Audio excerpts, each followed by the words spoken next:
Ito ay palalakas sa ganda ng pananampalataya. Na hindi mo ba nakita?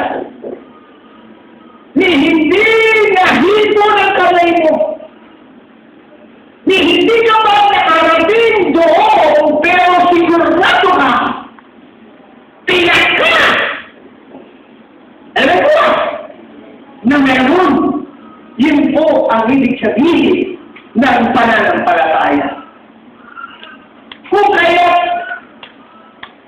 sinasabit mo ang iyong sarili, kapatid.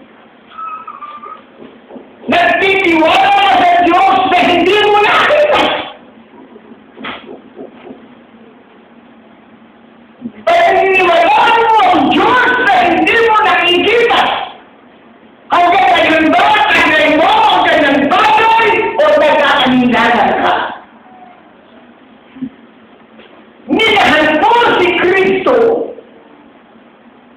na hindi mo nakita ng iyong dalawang mata, na hindi mo nga nakahipo,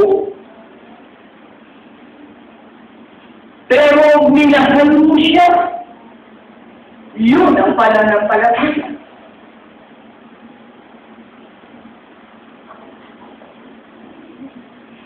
Ang pananampalataya ay yung